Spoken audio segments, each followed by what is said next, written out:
Sud Radio Sport, le MAG, François Trio. Avec Olivier Magne, avec Philippe Spanghero, nos consultants Sud Radio, avec Alexandre Priam, bien sûr, Hugo Pérez qui est avec nous, vous, les auditeurs Sud Radio, 0826 300 300, et puis le hashtag SRSR. Non, SRR. Non, mais l'an dernier, c'était SRSR. Ça change tous les ans aussi, on complique les choses. On a simplifié le truc. Oui, on a simplifié, mais c'est moins facile à dire. Donc, voilà. Bref, vous trouvez un hashtag Sud Radio. Mais là, bizarrement, vous nous Alex trouvez. ne met pas de carton bleu à Monsieur Trio. Carton bleu, c'est quoi carton bleu? Voilà. Mais je le prends, et je fais même appel aux soigneurs pour le protocole commotion, hein, c'est ça, non, le carton bleu. Oui, tout à fait. On a même des poches magiques. C'est le tour de table de l'actualité. Est-ce que Quentin, vous avez deux, trois petites infos multisports ou pas du tout? Je sais qu'Hugo, vous avez suivi la Ligue 1. Ça s'est terminé comment, Nice-Rennes, là, avec nos amis de Free? Ça s'est terminé sur un score de parité un partout entre les deux équipes. Donc voilà, on le rappelle, il y a eu un premier but d'Andy Delors à 65e et égalisation de Martin Terrier à 78e. Ouais, mais pour avoir vu votre body language, vous êtes beaucoup plus expressif quand vous regardez un match du multi Sud Radio que de la Ligue 1. Enfin, je veux pas dire, mais Dieu sait si on aime nos amis footeux, mais enfin là, ça avait l'air ennuyeux. Hein. Alors, pour être honnête avec vous, j'ai eu le premier tir cadré à la 31e minute, un tir cadré partout à la mi-temps. Honnêtement, j'ai attendu pour voir du beau jeu. La première période, je dormais un petit peu, c'était une petite sieste et on est revenu à la seconde période. Heureusement, il y a eu du beau jeu, mais on va dire qu'il y a 60% de possession pour Rennes. Ils avaient un tir cadré en une mi-temps, quoi, donc c'était compliqué à suivre. Ouais. Effectivement. Peut-être une autre petite info. Il y a quand même un autre match en ce moment, François, un match qui vous intéresse tout particulièrement, puisque Lille accueille les Girondins de Bordeaux après 30 minutes dans cette rencontre, toujours 0-0. Il y avait de la Ligue 2 également au programme avec aujourd'hui, avec le bon résultat de Toulouse dans la course à la montée, qui s'est imposé 2-1 face au Paris FC et compte désormais 10 points d'avance sur son principal concurrent à la montée, qui est le Paris FC. Dans les autres matchs de cette 31e journée de Ligue 1, et pour le moment, on s'ennuie ferme, 0-0 sur quasiment toutes les pelouses à la demi-heure de jeu, excepté entre Pau et Le Havre, où Le Havre a ouvert le score 1-0. Mais sinon, il y a 7 autres matchs et 0-0 sur toutes les rencontres à la demi-heure de jeu. C'est quand même assez triste. Compliqué ce multiplex de Ligue 2. Très compliqué. Sachant que si Pau aujourd'hui s'impose face au Havre, c'est le maintien pour le club palois. Pour le moment, c'est pas le cas. Et puis, il y a eu d'abondantes chutes de neige du côté de Saint-Etienne. Du coup, la rencontre de Ligue 1 prévue ce soir à 21h entre la SSE et à Marseille est reportée à demain. Et puis il y a une info foot évidemment, qui est peut-être la principale actu de cette semaine. Et c'est évidemment le groupe de l'équipe de France pour la Coupe du Monde de football qui aura lieu au Qatar du 22 novembre au 18 décembre. Dans un instant, ça. Exactement, mais la France est tombée dans le groupe D, François, et débutera contre le Pérou, l'Australie ou les Émirats Arabes Unis le 22 novembre. Elle affrontera ensuite le Danemark le 26 novembre et la Tunisie le 30. Voilà, un groupe pas très dur pour nos champions du monde en titre. Tiens, petite info avant de passer au tour de table de l'actualité avec nos consultants concernant le volley féminin. Voilà, il faut parler de nos amis volleyeurs. Et ce sont les filles du Canet qui ont remporté la Coupe de France. C'est la deuxième fois. Voilà, 3-7-1 face au RC Cannes. C'est leur deuxième trophée dans cette compétition après la Coupe de France de 2015. Voilà, et c'est avant les playoffs de la Ligue A qu'elle domine pour l'instant. Les filles du Canet. Voilà pour l'actualité du volley féminin. On va revenir donc au tour de table de l'actualité et on va commencer par vous, Philippe Spanghero. Voilà, qu'est-ce qui a retenu votre attention dans l'actualité sportive, pas forcément liée au rugby, cette semaine, Philippe? Non, pas lié au rugby, mais toujours lié à l'économie du sport, parce que j'ai suivi avec intérêt les discussions qui avaient avancé ces dernières semaines entre CVC, le fonds d'investissement dont on a beaucoup parlé dans le rugby ces derniers temps, puisque pour rappel, CVC en moins de 18 mois a investi dans la Premiership anglaise, dans la Ligue Celt et dans le tournoi Destination, donc a préempté quelque part le rugby européen. Après s'être retiré de la Formule 1 avec beaucoup de succès, je pensais qu'ils avaient ciblé le rugby comme comme sport unique en termes de stratégie de développement. Et puis, ils ont annoncé une prise de participation très élevée en termes de montant il y a quelques jours pour prendre 13% du capital de la Ligue professionnelle de foot française pour plus d'1,5 milliard d'euros. C'est assez colossal. Ça valorise le produit du foot français à plus de 10 milliards. Et ça va permettre aux clubs français de recevoir chacun. La répartition a été établie sur plusieurs critères. Et c'est bien sûr le PSG qui en récupérera la plus grosse part avec plus de 200 millions. Et ensuite, une partie des clubs aux alentours de 80-90 millions et 33 millions pour les plus petits clubs. Mais c'est surtout un changement philosophique majeur. On l'a connu dans le rugby français, à travers la fédération et le 6 Nations, et on le connaît aujourd'hui dans le foot. Et bon, on fera plus jamais marche arrière après ça, à la vue des valeurs dont on parle. Les acteurs ne reprendront plus jamais leur autonomie. Je sais pas si c'est bien. Bon, on imagine qu'il y a quand même des garde-fous parce que bon. On espère, mais on n'est pas sûr quand même. C'est clairement établi ça. Les garde-fous, c'est toujours très compliqué parce que quand on regarde ce qui se passe dans le rugby, vous savez, CVC a un droit de vote comme les autres acteurs autour de la table, un droit de veto. Donc à partir du moment où autant d'argent a été injecté, c'est quand même une vision de fonds d'investissement. Et encore une fois, je dis pas forcément ça à mal puisque ils ont fait beaucoup de bien à la Formule 1 et ils ont très bien traité le produit et ils sont partis en laissant un produit qu'ils avaient fait grandir. Donc on souhaite pas moins bien sûr pour le rugby et le foot européen, mais en tous les cas c'est sûr qu'on parle de valorisations financières qui sont monstrueuses et que en ayant fait rentrer un fonds d'investissement de cette taille autour de la table, les acteurs reprendront plus jamais leur autonomie, ils en auront bien sûr jamais les moyens. Donc on est rentré dans un nouveau monde qui est un monde de financiers qui va petit à petit régir le sport mondial, enfin du moins les grands sports. Et c'est quand même un changement philosophique très significatif et une vraie bascule pour le foot français. Olivier Magne qui est effectivement revenu, hein. On vous avait perdu Olivier, on est transparent minutes. Et voilà, on en est autour de table de l'actualité. Alors Philippe a parlé du CVC dans le foot de CVC, le fonds d'investissement qui sévit dans le rugby, qui maintenant est venu en Ligue 1. Voilà, qu'est-ce que vous avez retenu vous dans l'actu cette semaine? Alors moi j'ai retenu quand même le match, le quart de finale entre le Barça et le Real, mais c'était chez les féminines. Et figurez-vous qu'il y avait 91 553 spectateurs annoncés. Donc un record d'affluence. Le précédent était détenu par les États-Unis qui avaient affronté la Chine lors de la finale de la Coupe du Monde du Mondial féminin en 99, où il y avait 90 000 personnes. Mais il est quand même pas rare maintenant de voir des stades remplis dans les matchs de football féminin.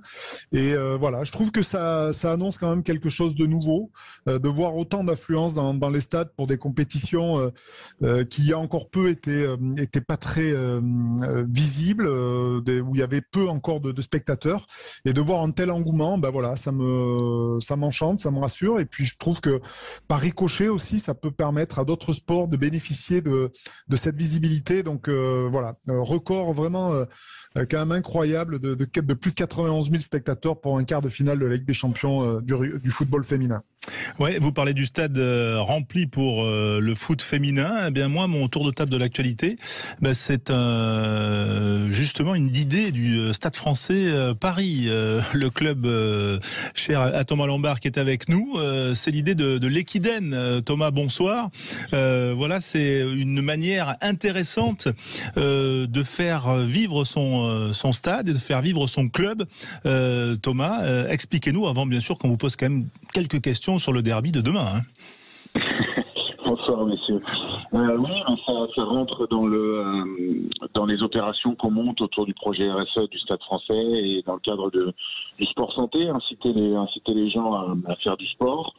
Et on s'est dit qu'utiliser l'enceinte de Jean-Bouin pour lancer un Equiden, donc qui est une course par équipe, un marathon par équipe, autour de la zone de Jean-Bouin, remontant jusqu'à la Tour Eiffel, pouvait être un truc sympa, quoi. Donc mobiliser un peu les gens et pour inciter à faire du sport. Voilà un peu le principe. Alors demain, il y a le marathon à Paris, mais vous, ça sera le 19 juin. Hein. C'est pour ça que c'était le prétexte aussi de cette course longue distance demain dans la capitale, pour aussi parler des bonnes idées d'un club professionnel.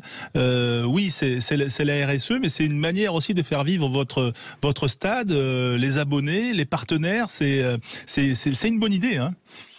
Ben merci François, merci, c'est sympa, mais ouais, c'est aussi l'occasion d'associer l'ensemble du Stade Français, puisque le Stade Français c'est avant tout un club omnisport.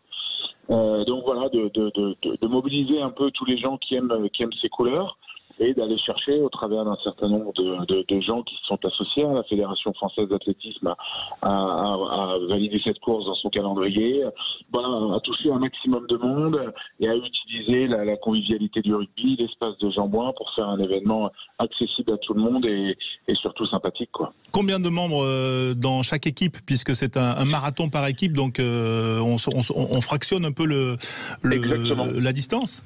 Alors c'est des équipes de 6, donc grosso modo on court à peu près 7 km et on espère accueillir 1000 équipes.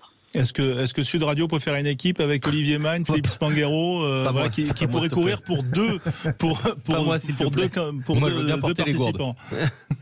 Je pense qu'avec les noms que je viens d'entendre, vous pouvez même prétendre à gagner. Voilà. Combien de participants vous attendez, Thomas, pour ce 19 juin, l'Equidен du Stade Français? On attend 1000 équipes, soit 6000 participants. Ah, quand même. Ah ouais, c'est 1000 équipes. Voilà, qui va effectivement donner vie à Jean-Bouin sur ce week-end-là, donc du 19 juin, et puis également à Paris et tout le 16e et le sud parisien, on va dire.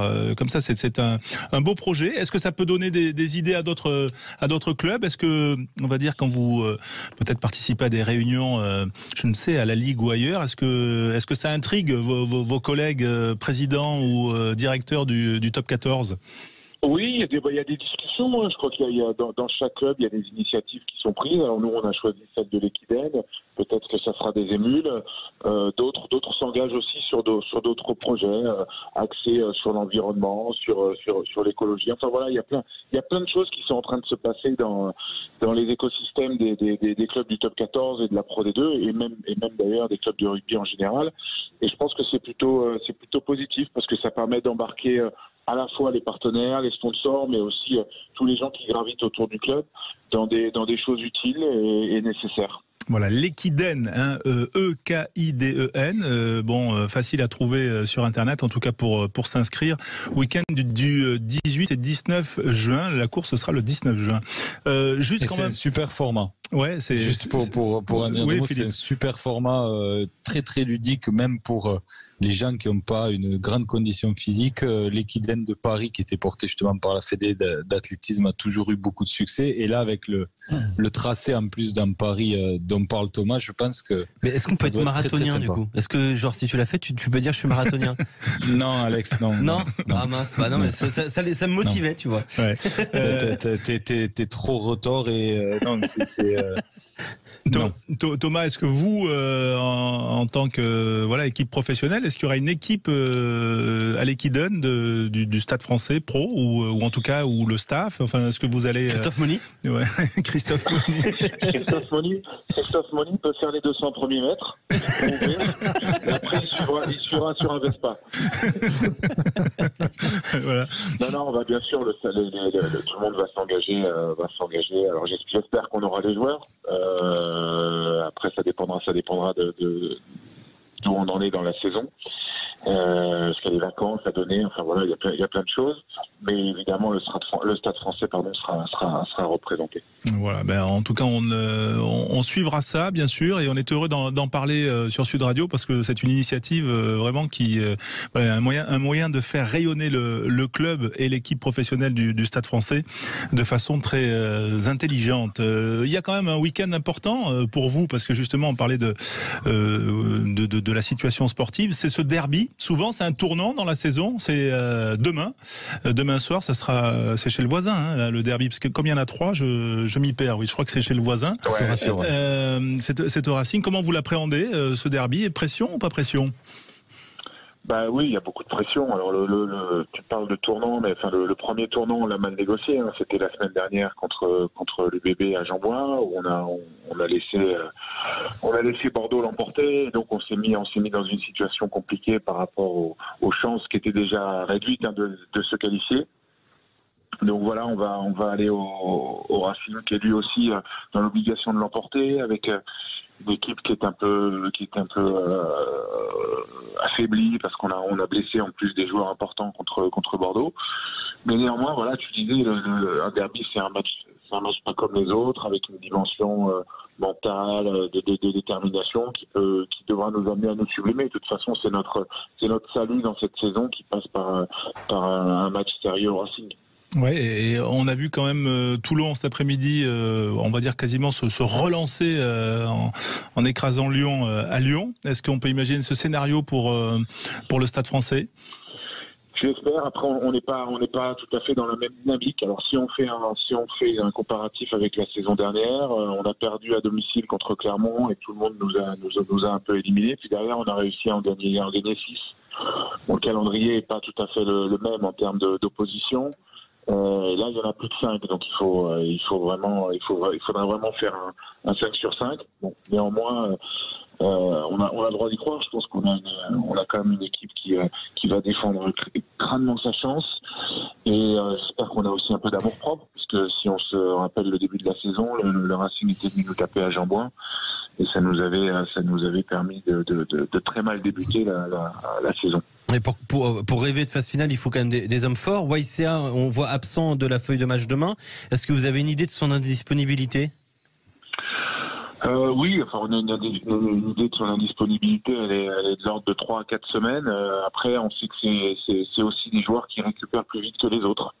Donc on espère, en tout cas c'est sûr qu'il sera pas disponible demain. Je pense que ce sera un peu juste pour le premier match à Jean-Bouin du 8e aller de Coupe d'Europe. Peut-être que pour aller au Racing, ça pourra le faire. Ben, on vous le souhaite en tout cas. Match que l'on suivra bien sûr sur Sud Radio, bien évidemment, comme tous les matchs du top 14. Ce derby parisien, peut-être en une phrase, Thomas Lombard, qu'est-ce qui différencie ces deux clubs qui ont 140 ans d'âge, 140 pour le Racing, 139 pour le Stade Français. C'est quoi la différence aujourd'hui ? Le lycée ? Pour moi, il y en a pas. Enfin, en termes d'histoire, de patrimoine, de rayonnement, et je parle pas simplement du rugby, il y en a pas. C'est des institutions du sport français, clubs bourgeois avec des lieux historiques dans la capitale et aux alentours. Après, si on se réfère à l'histoire récente, beaucoup plus de constance au niveau du côté du Racing, et un Stade Français qui voilà, depuis 2015-2016, qui sont les dernières années avec des titres, essaye de reconstruire petit à petit son futur. Et de rivaliser avec le Racing qui a pris de l'avance entre-temps. Eh ben, en tout cas, ça promet ce derby demain soir sur Sud Radio, Racing, Stade Français, et puis bien sûr, on en parlait, l'Equiden du Stade Français Paris. Ce sera le 19 juin. Vous pouvez bien sûr trouver toutes les informations sur le site du club et également sur equidensfp.com. Voilà, merci Thomas Lombard et à très vite sur l'antenne de Sud Radio.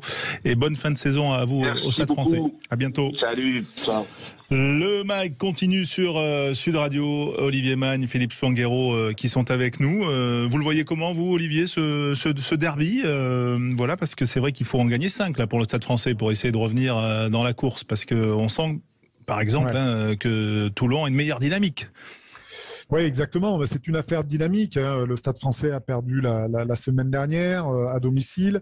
Le Racing, dont on peut penser évidemment que ne pas se qualifier dans les 6 serait quand même un petit peu catastrophique pour une équipe avec de tels moyens. Voilà, il semblerait quand même que le Racing soit sur une autre dynamique que celle du Stade Français, qui en plus perd des joueurs importants. On pense à YCA qui est blessé. Voilà, donc c'est une équipe du Stade Français qui quand même arrive un peu diminuée et dans une dynamique qui n'est pas peut-être idéale dans l'optique d'aller s'imposer au Racing. Maintenant, tout reste possible, mais mais je miserai davantage sur le Racing, sur une victoire du Racing. On va reparler de foot dans un instant, et notamment de la Coupe du Monde 2022 au Qatar. C'est le tirage au sort hier, on va y revenir dans un instant sur Sud Radio. Sud Radio Sport, le MAG, François Trio.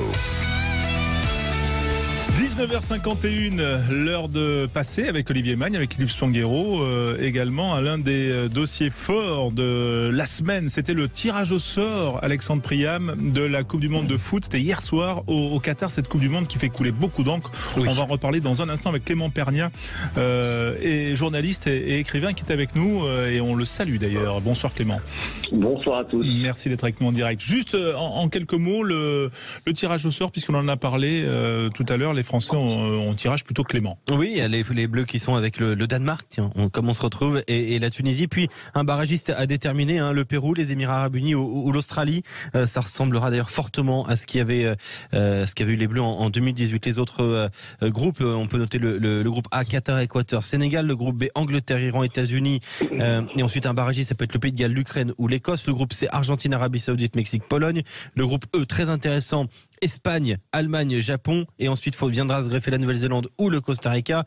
Le groupe F, Belgique, Canada, Maroc, Croatie. G, Brésil, Serbie, Suisse, Cameroun, et enfin le groupe H, Portugal, Ghana, Uruguay, Corée du Sud. Clément Pernia, merci d'être avec nous. Bien sûr, La République du foot, c'est votre dernier livre, voilà, qui parle de sport et de foot et de politique. Elle est forcément politique, cette Coupe du Monde de 2022, et on l'a vu déjà dès hier, dès le tirage au sort. Le foot est politique en soi. Le fait que la Coupe du Monde soit au Qatar, on le sait, a créé énormément de polémiques, de bruit, de discussions. Et elle est évidemment, d'un point de vue géopolitique, très commentée et très suivie. Elle l'est d'autant plus que c'est au Qatar. Et on a aussi des affiches cette année. Je pense notamment aux États-Unis, Iran, oui, qui font qu'on va parler de politique, de géopolitique, de soft power pour le Qatar aussi. On le sait en France, on l'a déjà vu depuis plusieurs années avec le PSG, avec beIN Sport notamment. Eh bien, la Coupe du Monde, c'est presque la dernière pièce à l'édifice du Qatar. Donc oui, elle a une dimension un peu plus politique que les autres, cette Coupe du Monde. Oui, on a l'impression que cette année 2022, elle était, on va dire, formatée pour le Qatar. On avait fait venir Messi au PSG pour remporter la Ligue des Champions. Bon, ça s'est pas bien passé. Qu'est-ce qui pourrait, comme ça, troubler les plans qataris pour cette Coupe du Monde 2022 ?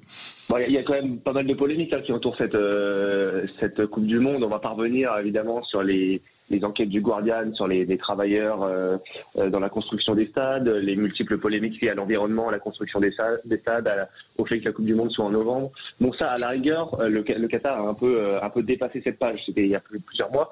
Là, se pose la question de l'organisation de l'événement, notamment avec l'accueil des supporters. On voit qu'il y a des soucis pour accueillir les supporters de l'ensemble du monde, les visas, le fait que les supporters puissent pas rester plus de 48 heures après l'élimination de leur pays, les prix exorbitants que cela pourrait coûter à de nombreux supporters. D'ailleurs, les ultras français se sont plaints auprès de la FFF. Donc, malgré tout, il y a ce côté-là qui est un vrai risque, le côté ferveur, le côté populaire de la Coupe du Monde, qui pour l'instant n'est pas totalement réglé. On a vu aussi qu'on est assez étonné que le Qatar ne soit pas le pays qui démarre cette Coupe du Monde, qui donne le coup d'envoi. Ce sera Pays-Bas-Sénégal. Officiellement, on n'a pas de raison. On ne sait pas exactement pourquoi c'est pas Qatar qui joue. Mais voilà, il y a quand même quelques interrogations qui subsistent autour de cette Coupe du Monde. Donc tout n'est pas non plus réglé pour le Qatar.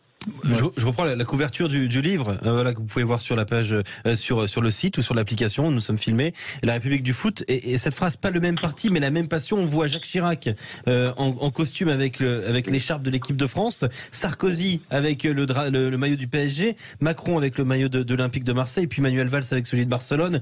Et cette phrase, les politiques le récupèrent, le commentent, ils s'en servent, mais ils l'aiment aussi. On sent qu'il y a une relation parfois d'amour quand même entre la classe politique française et le football, qu'on aime, mais dont on se sert beaucoup quand même à des fins politiques.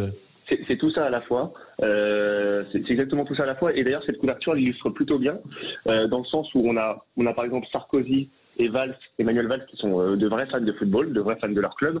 Voilà, Valls était un vrai Catalan, Nicolas Sarkozy est un vrai supporter du PSG. Macron aime l'OM, mais en même temps il se sert de Marseille afin d'atténuer son image de président jupitérien, de président des riches. Le fait d'être pour l'OM, le fait d'aimer Marseille l'aide aussi beaucoup à se populariser politiquement. Et Chirac, alors lui, Chirac, c'est vraiment l'exemple d'une utilisation parfaite du football. À savoir Chirac, on sait tous, plus ou moins, dans le milieu, que c'était pas un amateur de football, que c'était pas un grand fan de football, mais il a su nouer une relation avant France 98 avec le groupe France, avec les joueurs d'Aimé Jacquet, avec Aimé Jacquet lui-même, alors qu'il n'était pas du tout football avant, que ce soit à la mairie de Paris ou en tant que président de la République. Et il a réussi à créer cette dynamique avec le titre de champion du monde et à le récupérer politiquement, que ce soit dans les sondages ou dans l'image qu'il a envoyée aux yeux des Français. Le futur président de la République en 2022, ira-t-il au Qatar et surtout ira-t-il supporter l'équipe de France en finale? Parce que cette poule, nous on n'y connaît pas grand-chose sur Sud Radio, on préfère le rugby, voilà, mais cette poule elle est quand même largement à la portée de nos champions du monde là. Je peux pas vous contredire sur le papier, effectivement. Là, on parle beaucoup de la réussite de Didier Deschamps pour rester poli. Effectivement, la France évite une nation comme l'Allemagne dans le chapeau 2, évite le Sénégal dans le chapeau 3. Donc voilà, c'est tout à fait accessible. Après, je vais vraiment nuancer ça aussi parce que, par exemple, la France avait la meilleure équipe à l'Euro 2021 et s'est fait sortir en huitième de finale contre la Suisse. Ça ne se passe jamais comme prévu, d'une part. Ça, il faut vraiment gommer cette idée-là que les premiers vont être forcément ceux du chapeau 1, etc. Il y a toujours des surprises. Et qui plus est, le champion du monde en titre se fait toujours sortir de manière précoce dans toutes les Coupes du Monde ces dernières années, ces dernières éditions. Donc attention, oui, sur le papier, la France a la meilleure équipe du monde et le favori, a une poule accessible et a même un tableau plutôt favorable, parce qu'il n'est ni du côté de l'Allemagne, ni du côté de l'Espagne, ni du côté du Brésil, etc. Mais méfiance, parce qu'il y a toujours des surprises et le principal adversaire de la France sera la France lui-même, je pense. Voilà, et peut-être la météo un petit peu humide et chaude. Ce sera pareil pour tout le monde, ça. Ouais, voilà. Mais quand même, vous savez, déjà à l'Euro, ça nous a fait... voilà, puis on n'avait pas le bon hôtel. Enfin bon, il y a eu des problèmes quand même, hein, il faut en parler. Non, je plaisante. Olivier Magne, cette poule, pour vous, c'est un 8e assuré pour les Français, là, de ce que vous avez vu, de ce que vous suivez du foot? Ouais, bon après c'est vrai qu'il faut rester modeste et humble, mais oui, je pense que la majorité des supporters de l'équipe de France ne comprendraient pas que l'équipe de France ne passe pas, en tout cas dans cette poule. Donc oui, c'est quand même plutôt accessible, d'autant plus que quand on voit la qualité de notre équipe et les joueurs qui composent ce 11 qui fait quand même rêver beaucoup de nations. Hein. Beaucoup de nations aimeraient avoir autant de joueurs d'une telle qualité. On ne peut pas ne pas se qualifier. Donc voilà, je pense que l'équipe de France doit se méfier uniquement d'elle-même. Bon, et c'est un ancien international aux 90 sélections qui le dit. Merci Clément d'avoir été avec nous. Clément Pernia pour ce livre La République du foot, voilà, aux éditions Amphora. J'ai failli pas le rendre. Ouais, non, mais c'était juste pour le montrer, puis surtout pour citer l'éditeur. En tout cas, c'est intéressant et pour ces liens. Et on va vous le faire gagner sur la page Twitter sur Radio Rugby. Ouais, et on peut vous dire aussi qu'ils aiment le foot, les présidents, mais enfin, le président actuel, il a fait son discours de candidat aujourd'hui dans un stade de rugby. C'est tout ce que je dis, Clément. Voilà. Et puis un autre candidat s'est fait virer d'un terrain de foot à Marseille. Oui, un certain Z. Voilà, bref. Viré chez Z. Merci en tout cas Clément Pernia d'avoir été avec nous en direct sur Sud Radio. On va se retrouver dans un instant pour la suite du MAG à venir. On va parler et revenir sur le deuxième succès des joueuses de l'équipe de France de rugby dans le tournoi des 6 Nations 2022.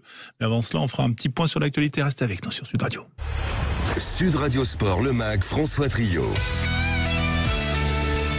Bonsoir à tous pour ceux qui nous rejoignent sur l'antenne de Sud Radio, le MAG avec nos consultants Olivier Magne, Philippe Spanghero, Alexandre Priam, toute l'équipe Sud Radio est là. Et puis bien sûr vous les auditeurs au 0826 300 300 sur les réseaux, le hashtag SRR, bien sûr avec une question qu'on rappelle parce qu'elle concerne le top 14 que l'on a suivi et qui nous a fait vibrer cet après-midi. Elle est importante cette question parce qu'il ne reste plus désormais que 4 matchs pour la plupart des équipes. C'est ça. Selon vous, lequel de ces cadors entre guillemets va parvenir parvenir à se qualifier en phase finale du top 14, les 6 premières places. Donc, le Racing 92, c'est la première proposition. Clermont, la deuxième. Toulon, la troisième. Ou aucun des trois. Vous votez sur la page Twitter Sud Radio Rugby. Vous êtes déjà plus de 200 à avoir voté. Vous votez globalement pour le Racing 92. Parmi les temps forts de l'après-midi et de la journée sur le plan rugby, il y a eu la victoire de l'équipe de France de rugby, la victoire des féminines, 40-5 face à l'Irlande. C'était au stade Ernest Vallon. 40-5, les Françaises qui menaient 26-0 au repos et surtout qui confortent leur première place dans le tournoi des 6 nations après 2 journées, puisqu'on le rappelle, les Françaises avaient battu les Italiennes la semaine prochaine. Elles se déplaceront la semaine suivante, samedi prochain, je crois, ce sera à Glasgow face à l'Écosse. Voilà donc l'Écosse qui vient de s'incliner contre le Pays de Galles 24-19. Ah ben voilà, c'est ça l'actualité bien sûr. Et pour en parler, bien sûr, il y a Olivier Magne et Philippe Spanghero, mais il y a surtout l'une des héroïnes de ce match, c'est Laure Sensus, la Toulousaine.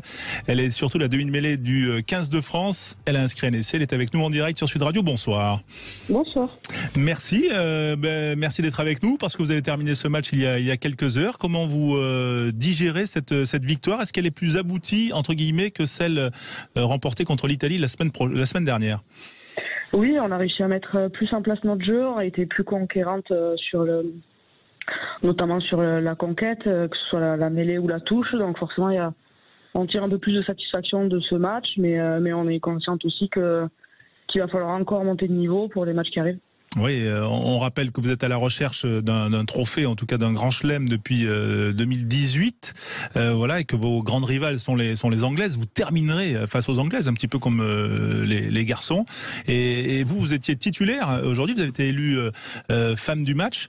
Je sais pas si 2 essais au compteur, quand même. 2 essais et surtout cette animation du jeu. Laure, est-ce que vous avez pris du plaisir aujourd'hui face aux Irlandaises? Oui, je pense que c'est quand même le ressenti plutôt général. On a pris du plaisir. On a réussi à mettre en place notre jeu, à les contenir. C'était un peu l'objectif, sachant qu'on ne savait pas trop à quoi s'attendre en termes de météo. Donc on a pris du plaisir, on a réussi à mettre en place ce qu'on voulait. Et en plus, voilà, moi c'était chez moi, donc vraiment une grande satisfaction pour cet après-midi. Oui, il y a du monde effectivement du côté d'Ernest Vallon. Et je me rappelle des mots de Gaël Hermet qui voulait un peu plus d'alternance dans le jeu de l'équipe de France suite à la victoire face à l'Italie. Est-ce que là ça a été retrouvé ça? On a réussi, à être plus efficace sur ce secteur-là. Après c'est plus facile quand on est conquérante notamment devant. Donc on sait que ça dépend beaucoup de la conquête. Là, on a eu une conquête qui était dominatrice, donc c'était plus facile. Après, je pense que on peut encore faire beaucoup mieux sur les matchs qui arrivent. Mais qu'est-ce que vous pouvez faire de mieux en gagnant 40-5, Laure? Expliquez-nous.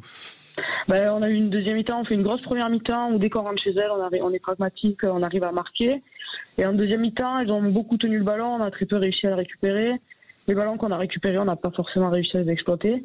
Donc je pense que c'est un secteur qu'il faut qu'on travaille, il faut qu'on arrive à accepter ces grosses séquences défensives qu'on a eues en seconde mi-temps, sans craquer et en étant plus efficiente sur les récupérations de ballon. On peut effectivement, c'est tout le mal que l'on peut vous souhaiter. Voilà. Alors, il y a quand même, vous avez été titulaire, vous n'étiez pas titulaire la semaine dernière, mais vous aviez été un petit peu impact player la semaine dernière. Voilà, vous êtes toulousaine, vous jouez demi-mêlée, vous apportez énormément de dynamisme. Forcément, les comparatifs avec Antoine Dupont vont arriver et les journalistes vont tomber dedans. Ça vous embarrasse ou finalement vous êtes prête à l'assumer? Non, ça m'embarrasse pas. C'est toujours une grande fierté d'être comparé à un joueur comme ça. Donc je prends avec grand plaisir. Après, je calque pas mes matchs sur lui. Je regarde ce qu'il fait, mais c'est pas pour autant que je fais tout pour lui ressembler. Mon jeu a toujours été comme ça depuis que je joue au rugby. Donc je garde mon cap, mais c'est toujours flatteur d'être comparé à un joueur comme ça. Ouais. J'ai vu une stat tout à l'heure qui m'a vraiment étonné. Le nombre de mètres parcourus après un coup de pied par joueuse. J'ai pris Aoi, alors pas facile la prononciation. Aoi Behan Reilly, la demi-mêlée irlandaise. Pardon à elle pour la prononciation. Sur ses coups de pied, il y a eu 34 mètres parcourus par le ballon dans la partie. Sur les vôtres, il y a eu 516 mètres. Laure Sensus, vous les avez arrosés à l'irlandaise, ces Irlandaises justement. On sait que nos contre-attaques et notre défense sont notre point fort, donc on sait qu'en réussissant à leur taper un peu dans le dos et à trouver des angles, on se met dans une position qui est favorable pour nous. Donc c'est vrai qu'on essaye de travailler ce secteur pour être le plus efficient possible. Et ça nous a réussi aujourd'hui. Donc tant mieux si j'ai réussi à faire gagner des mètres au pied. C'est bon pour l'équipe. Bon, en tout cas, bravo pour cette victoire 40-5. 6 essais, hein. On est d'accord, Laure, hein, vous avez dû mieux compter que moi. 6 essais pour l'équipe de France, donc face aux Irlandaises. Prochain rendez-vous, ce sera samedi en Écosse, et on va bien sûr accueillir Annick Hérault, la sélectionneuse du 15 de France, qui est également avec nous. On remercie d'ailleurs Clément Vol, toute la fédération et l'équipe des relations presse là, de nous aider pour aussi retracer l'aventure, l'épopée des filles, puisque cette année, on le rappelle, le tournoi étant décalé par rapport aux garçons, il n'a commencé que la semaine dernière, ce qui permet aussi de faire un petit focus, un éclairage sur cette compétition. Annick Hérault, bonsoir. Bonsoir. Merci d'être avec nous en direct sur Sud Radio. J'imagine une coach heureuse ce soir, parce que autant il y avait des petites choses à redire après l'Italie, là on a l'impression que la copie est plus aboutie et le score est quand même là à 40-5. Oui, effectivement. On avait beaucoup de frustration à la sortie du match à Grenoble, parce que malgré le score, c'est vrai que c'était un match qui était très loin d'être abouti. Aujourd'hui, on a quand même pas mal de domaines de satisfaction. Je crois que c'est vraiment la capacité de cette équipe. Voilà, c'est toute une remise en question, un petit peu plus de rigueur, un petit peu plus de maîtrise, et à la sortie, voilà, ça nous donne une autre qualité du jeu qu'on peut produire. Voilà, avec aussi des changements qui avaient été importants dans cette équipe. Quasiment la moitié de l'équipe avait été changée après le match contre l'Italie. J'imagine que ça va commencer à vous poser des petits soucis là, parce que on a vu Mélissandre Llorens qui a inscrit le premier essai et qui a marqué des points. Laure Sensus également. Votre effectif se densifie. Exactement. C'est vraiment dans la continuité de la tournée d'automne. Après, je vous cache pas que effectivement, ça nous met quelques mots de tête, hein. Mais j'ai envie de dire, c'est plutôt quelque chose de très positif. Ça veut dire qu'il y a vraiment un groupe très homogène, ça travaille fort, et effectivement, il faut qu'on étudie vraiment pour trouver le juste équilibre sur les différentes compositions d'équipe que l'on met en place, mais c'est aussi un privilège. Voilà, ça n'a pas toujours été le cas, et aujourd'hui il y a cette concurrence qui est très saine, qui tire le groupe vers le haut, et ça c'est vraiment un plus pour le 15. Alors il y aura un match la semaine prochaine en Écosse, mais on parle déjà que de ce France-Angleterre. On a vu que le stade Jean Daugé était déjà guichet fermé pour cette rencontre, qu'on annonce déjà même d'avant le tournoi de destination comme le 30 avril. Le 30 avril comme la finale de ce tournoi face aux Anglaises. Est-ce que c'est quelque chose qui vous inquiète un peu, parce qu'il y a quand même encore 2 adversaires avant, que tout le monde ne parle que de l'Angleterre, alors que il y a forcément l'Écosse quand même, et un résultat à faire en Écosse la semaine prochaine?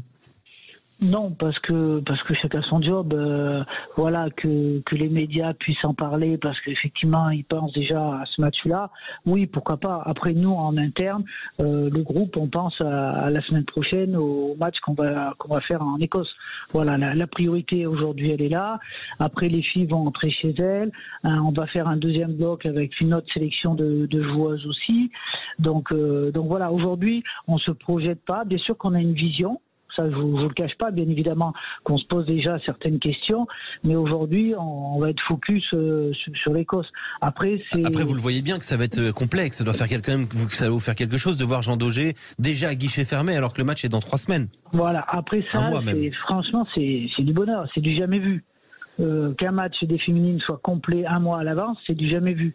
Donc ça, c'est extraordinaire. Pour la pratique du rugby, pour le 15 de France féminin, c'est juste génial, hein. C'est sûr. Aujourd'hui, c'était Ernest Vallon, c'était pas mal non plus. Ouais, c'était bien, parce que il y avait un gros match de foot pas loin, les Toulousains qui jouaient à Castres, et quand on voit, on est presque à 12 000 personnes au stade. Puis en plus, c'est une super ambiance, hein. c'était vraiment bien. Les gens sont venus très tôt au stade pour nous accueillir avec le bus, très tard pour nous voir partir. Voilà, ça c'est des moments qui marquent les joueuses et qui sont hyper appréciés. Oui, et ça dit tout le chemin parcouru par le rugby féminin et par cette équipe. Voilà, vous allez encore faire tourner votre effectif pour samedi prochain à Glasgow ? Oui, bien sûr. Je pense qu'aujourd'hui, il faut qu'on soit vraiment dans cette logique-là, dans cette continuité, parce qu'il faut qu'il y ait des filles qui soufflent un peu. Il faut qu'il y ait des filles qu'on puisse leur donner du temps de jeu, qu'elles nous prouvent que, au niveau international, voilà, il y a certaines exigences. Et je crois que la vérité, encore une fois, c'est le terrain. Donc je crois qu'on veut donner la chance aux joueuses, et puis on sait qu'on est capable d'aligner encore une équipe différente et qui soit compétitive. Eh bien c'est tout ce qu'on vous souhaite en tout cas, Annick Hérault, sélectionneuse de l'équipe de France féminine de rugby. Je crois même qu'on dit manager général. Manager général. Voilà, mais bon, en tout cas. Non, mais manager, ça m'ira très bien. N'hésitez pas. Et voilà, il y a banquet aussi ou pas dans le tournoi féminin entre les deux équipes, un petit peu comme les garçons? Ah, le Covid est passé par là, donc pas de banquet. Je pense qu'il y en aura un effectivement à Bayonne, parce que ce sera le dernier jour du tournoi. Mais autrement, malheureusement, il y a plus de réception. Bon, mais c'est le trésorier qui se frotte les mains. Non, je plaisante. Merci en tout cas, Annick Hérault, d'avoir été en direct avec nous sur l'antenne de Sud Radio. Bonne récupération et beau voyage en Écosse pour cette troisième journée le week-end prochain du tournoi Destination. Les Françaises donc qui sont leaders pour l'instant, avant demain Italie-Angleterre ou Angleterre-Italie. Mais Italie-Angleterre, voilà, sur cette deuxième journée. Attention à la surprise. Oui, de toute façon les Italiens ont malmené les Anglais, notamment en U20 chez les garçons, donc peut-être que ça sera pareil chez les filles. On l'espère en tout cas. C'est tout ce qu'on souhaite. Juste pour vous dire que nos U20 féminines ont gagné cet après-midi en Angleterre. Elles ont fait 2 matchs et elles ont gagné 2 matchs samedi dernier et aujourd'hui elles ont gagné aussi. Voilà. La relève est là et on le voit aussi dans votre équipe, parce que c'est vrai qu'il y a beaucoup de jeunes joueuses et ce turnover là dont on parlait, il provient également de ces jeunes joueuses à qui vous donnez vous faites confiance et qui se sont développées dans les équipes de jeunes. Merci en tout cas d'avoir été avec nous sur l'antenne de Sud Radio. Voilà les féminines qui sont bien parties dans ce tournoi 2022. Olivier Magne, Philippe Spanghero, il est toujours là ou pas, Philippe Spanghero? Il faut le remercier. Ah, il faut le remercier. On vous remercie, Philippe. Je sais pas si il veut partir comme un prince, dit-il. Avec plaisir. Non, je dois vous quitter, messieurs. Mais j'ai tout écouté. J'étais studieux et j'ai apprécié, comme vous, la victoire de nos Bleus, avec un scénario à suivre comme les garçons, on espère. Oui, c'est une belle journée et c'était à Ernest Vallon, en tout cas 12 000 personnes à Ernest Vallon pour les filles. Ça évolue quand même. Vous parliez tout à l'heure, Olivier Magne, des féminines en Ligue des Champions qui ont mis 90 000 personnes au Camp Nou. Là, 12 000 personnes à Ernest Vallon pour un match face à l'Irlande, qui est quand même un adversaire un peu plus faible que les Français. Alors qu'il y a Castres-Toulouse et qu'il y a TFC Paris FC au stadium. Ça dit beaucoup de choses, Olivier. Oui, ça dit beaucoup de choses sur l'évolution du sport féminin, évidemment dans le monde, et évidemment ce qui nous intéresse particulièrement en France. Voilà, alors c'est vrai que le football est devant, parce que évidemment beaucoup plus populaire et moins confidentiel que ne peut l'être le rugby, mais quand on voit que Jean Daugé, un mois à l'avance, est déjà à guichet fermé, c'est quand même une superbe victoire pour le rugby français, le rugby féminin. Donc voilà, moi j'espère qu'à l'avenir, de plus en plus, on assistera comme ça à des rencontres à guichet fermé au niveau international, pour que plus tard, évidemment, ça bascule évidemment sur le championnat domestique pour les féminines, qui méritent évidemment d'avoir une reconnaissance aussi à ce niveau-là. Tiens, transition toute trouvée, vous avez prononcé le mot de Jean Daugé, c'est le fief de l'Aviron bayonnais. On va parler de Pro D2, Alexandre, et notamment à la suite du choc qu'il y avait hier et qu'on a vécu sur l'antenne de Sud Radio entre Mont-de-Marsan et Bayonne. Le dernier mot est revenu au Montois, mais quel match qui a été accroché et qui fleurait bon la phase finale. Et quel résultat déjà dans cette 25e journée, avec ça avait commencé jeudi, la victoire de Carcassonne face à Colomiers 24-18, le succès succès de Aix à Grenoble 9-6, de Montauban face à Agen 21-15, de Oyonnax face à Bourg-en-Bresse 31-21. Dans le derby mythique entre Narbonne et Béziers, c'était largement en faveur de Béziers 46-17. C'était du rugby à 13, tant il y a eu de cartons jaunes et rouges dans ce match. Rouen a gagné à Vannes 31-28. Aurillac a battu Nevers 27-23 sous la neige et sur la neige. Et puis enfin, il y avait ce match qu'on attendait tous, Mont-de-Marsan-Bayonne, près de 13 000 personnes au stade André-Guy Boniface. C'est plus de la moitié des habitants de Mont-de-Marsan, faut se rendre compte quand même. Et c'était une victoire 15-13, un match très dur, très intense, et une victoire pour les Landais qui s'envolent du coup au classement. 9 points d'avance sur Oyonnax 2e, 10 sur Bayonne 3e de ce championnat de Pro D2 à 5 journées de la fin. Ouais, et on est heureux d'accueillir sur l'antenne de Sud Radio l'un des entraîneurs du Stade Montois, c'est Rémi Thalès. Bonsoir Rémi. Bonsoir. Merci d'être avec nous. Vous allez bien. Oui. Tout va bien et on imagine que vous aussi, les lendemains de victoire, même serrés, ils sont plus faciles, plus légers. Ils sont plus faciles en effet, un peu plus fatigants, mais ils sont quand même plus agréables. Pourquoi vous l'avez fêté cette victoire face à Bayonne? Ouais, un petit peu. Il y a eu quand même pas mal d'engouement hier soir dans la ville, donc c'était une belle soirée pour Mont-de-Marsan. Ouais, et peut-être que vous l'avez fêté aussi parce que vous avez souffert. Ça a été dur face à ces Bayonnais. Ouais, c'était très dur, un match très engagé, match fermé, les conditions s'y prêtaient pas. Puis bon, ce scénario qui est un peu fou sur la fin où ça peut tourner en notre défaveur sur cette dernière pénalité. Voilà, on a eu la réussite hier et du coup ça a rendu la victoire encore plus belle. Vous qui avez connu les émotions du rugby international, on rappelle, demi d'ouverture du 15 de France de 2013 à 2015, vous qui avez connu les joies du top 14, notamment avec le Castres Olympique. Et La Rochelle. Ouais, La Rochelle, mais moi je préfère rester sur le très haut niveau. Non, je plaisante, je chambre. Bonne soirée. Chambre Alexandre qui est supporter de La Rochelle et je chambre pas la carrière de Rémi Thalès. Mais quelles émotions vous ressentez là quand vous êtes sur le banc, vous qui êtes un jeune entraîneur? Beaucoup d'excitation. Alors c'est vrai que c'est différent parce qu'on est spectateur, on n'est plus acteur, mais c'est vrai que voilà, les joueurs s'entraînent et nous on les prépare pour vivre des moments comme ça, un moment de communion avec le public. C'était jamais arrivé un match à guichet fermé à Mont-de-Marsan, mais voilà, c'est vrai que ça sent bon les phases finales et ça donne envie d'être prêt pour la fermer. Olivier Magne, vous qui suivez avec intérêt et acuité la Pro D2 et notamment vous la vivez avec nous sur Sud Radio, vous pensez que le Stade Montois a assuré sa place de demi-finaliste automatique là? Je pense, oui.